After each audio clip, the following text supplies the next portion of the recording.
Cam, you should be able to unmute. We'll take questions if you don't mind just putting in the chat, and I will unmute your line.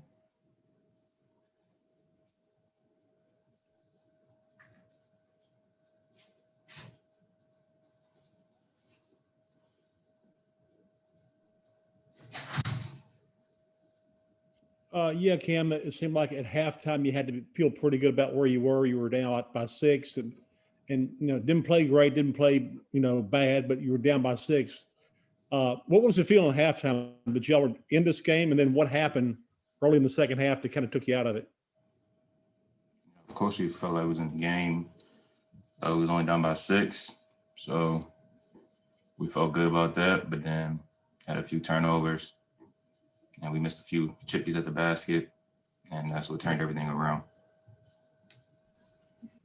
Cam, what's it going to take to turn this thing around? Obviously, Alabama's a bad matchup, and we've seen that in 2 games, so you can't dwell on that one specifically, but it seems like there's enough problems to go around with this team that y'all got to get fixed. Oh, no. All right.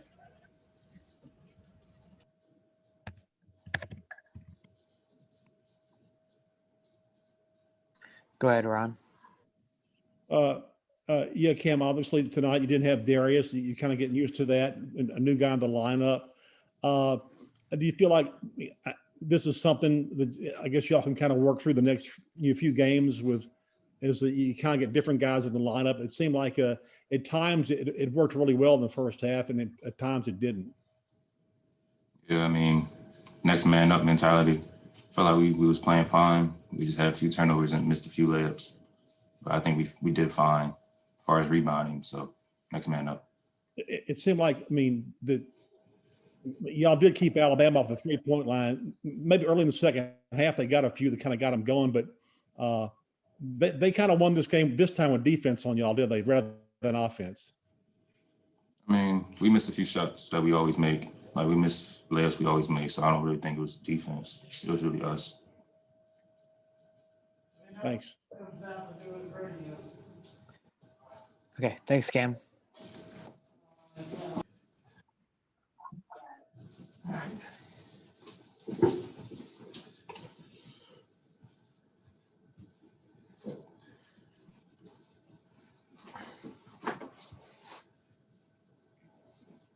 Hey, Javonte, obviously another tough, second half for you guys tonight. I mean, just what do you think changed, I guess, from that first half? You guys are down 6 going into the locker room. Just what do you think they did to really kind of jump out on you guys early in that second half to kind of take the game out of reach for you guys? They came with more energy. Our offense wasn't, at its best tonight, so it was a little lackadaisical on defense. They got out in transition. We wasn't really making our shots we normally make, and they got in a transition and hit some tough shots and spread the lead out, and we couldn't find a way to jump back in it. Hey, Javonte. Yeah, Javonte, I know that you didn't have Darius tonight, and you had LeBlanc there, but how is that dynamic without Darius? I mean, I know Josh did the best he could, but what's missing, what you need when Darius is not in there? He's another offensive piece, strong offensive piece. He can score the ball. He's another guy they have to worry about at the 3 line. They will have to, stick with him a lot more than Josh LeBlanc on the offensive end. But Josh did a pretty good job. He did what he can do. Without Darius, could you tell there was more, I guess, the floor was not as spread. There's more pressure on. I mean, there were less driving lanes for you to get to. Put it that way. For sure. Like I said, with Days, his man would be more, more alert where he at, and would give me, Cam, and all the other guys enough driving, space to get to the rim. Hey, Javonte, 2 things. One, did it seem like in the first half they scored their first 12 points in the paint? Did they attack y'all because you think Darius was out after what they did to y'all last time? And then second of all, what did y'all feel like at halftime? You were only down 6 at that point. Going into the game, we was, they killed us on the 3. They hit like 23 threes last time we played them. So we was just hawking on, not giving them open threes and, changing our defense a little bit. what they was capable of doing, knocking down the three. So we was just trying to change our defensive mindset and, stay with our man and guard one-on-one. They got a few buckets in the first half, but we were still in there. We just had to change our mindset and going into the second half after halftime. Well, what was the feeling in the locker room though at halftime? We was there. Everybody was ready. We had 20 minutes left. We felt like we was gonna go out there and play our hardest, but the outcome came out different.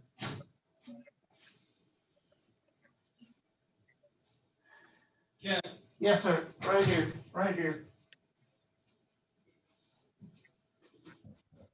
Hey, Javonte, so obviously now it's, kind of become a little bit of a losing streak, 4 of your last 5. I mean, just kind of how can you guys respond and rebound from here moving on? I mean, obviously you're going to be a big voice and trying to get the team back on track. Just what do you tell the team, as a veteran leader to try to, get this ship back on the right course?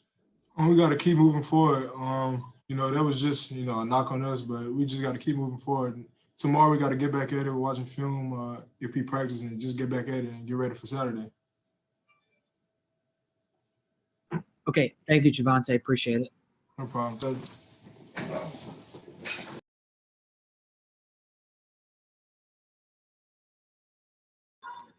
Okay, we'll go with Will for an opening statement. And then if anyone has any questions, just please put in the chat.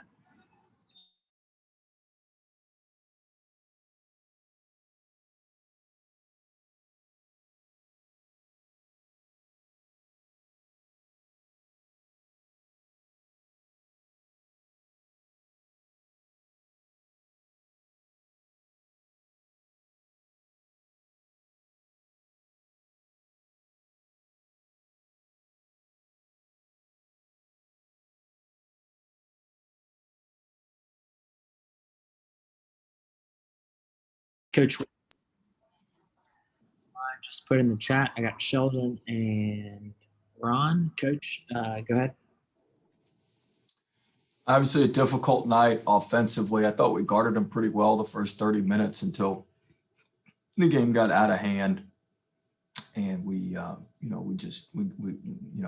did a better job guarding the 3-point line. But when you do that, you got to win some one-on-one matchups off the bounce, which we didn't do enough of. And offensively, we started the second half 0 for 8.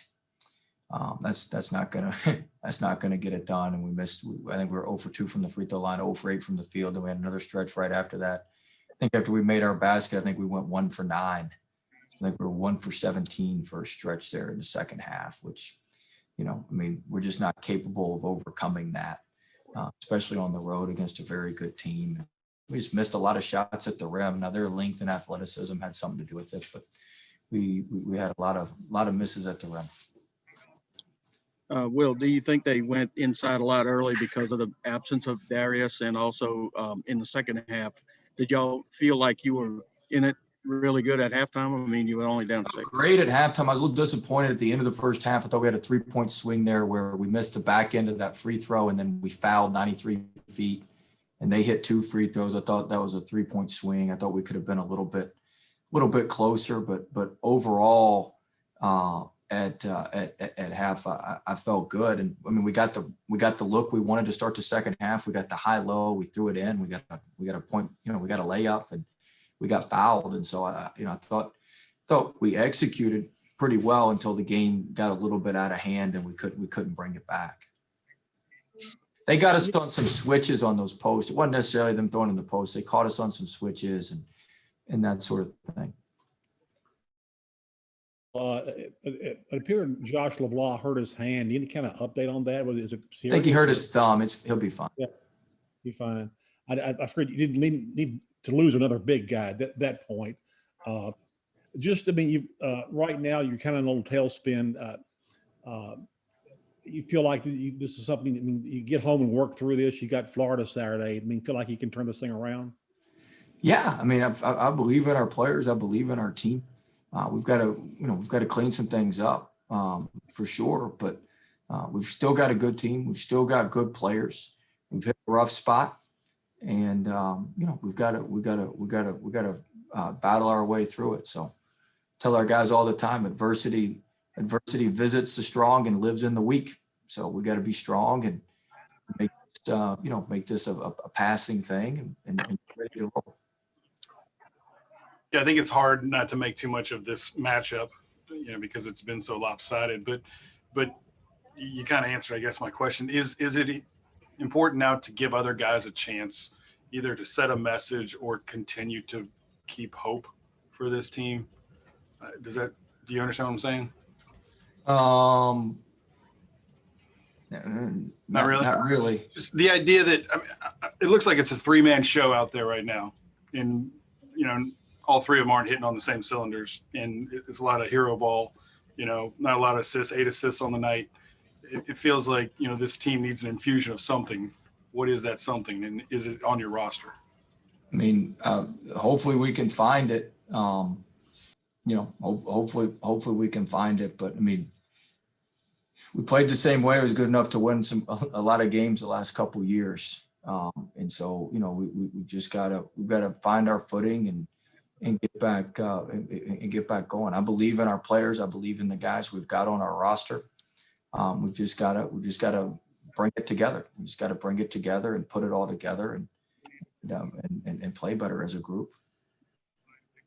Hey, well, they were able to, I think, get 52 or 54 points in the paint on you guys tonight. I mean, was that mostly off of transition stuff, or was it, half court? I mean, some of it was transition, and a lot of it was just them driving us. When you hug up on the 3-point shooters like we're doing to take away the threes, it puts a premium on your one-on-one defense and being able to guard the ball. And we had a very difficult time guarding Shackelford and guarding Quinterly one-on-one.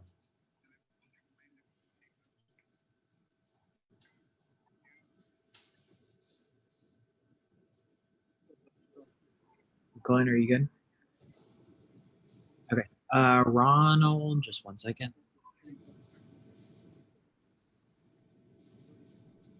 Hey, Coach. This is you guys' fourth loss out of 5 games lately, and none of them, well, most of them haven't been really close per se. What would you say is the team's morale so far in the locker room? I think we're not exactly pleased. We've lost to Alabama twice in that span. We lost to Kentucky on the road, and we lost a close one to Texas Tech. But I'd certainly say we're not. Our guys aren't pleased. Our staff's not pleased. I'm not pleased. But it's on us to fix it. Nobody's feeling sorry for us. People are probably have a lot of doubt and a lot of venom our way, and it's on us to fix it. I stand by. We've got good players. We've got a good staff. We've got good people, and it's on us to fix it. To this point in the season, we haven't played to our potential, and that's on me as the head coach. There's no excuses from me, and it's on me, and it's on us to ultimately get it fixed. And so at the end of the day, that's what we're going to do. We're going to keep working, and that's what we're about, is work and figuring our way out of this. And so there's been some great seasons where teams have had some midseason issues, and people have come back and made big runs. But as the time's running out, and we've got to start taking advantage of these opportunities and start moving forward quickly. But I still believe in our players. I think we've got very good players. To Cobble's question, I think we've got good players. I think we've got some of those 3 guys and Days, I think, are all SEC caliber players. We've got some other good players behind them that come off the bench and can help us. And so we've just got to play to our potential. We got to get everybody healthy and everybody ready to go, which we haven't had basically at any point this season with our top 8 or 9 guys. And we've got to find a way to do it, and nobody's going to do it for us. And it's on us, and it's on me as the head coach to get it done. But I'm certainly disappointed. Do I feel like we've played to our potential yet? No, but there's time to there's certainly time to turn it around. There's time to make it happen.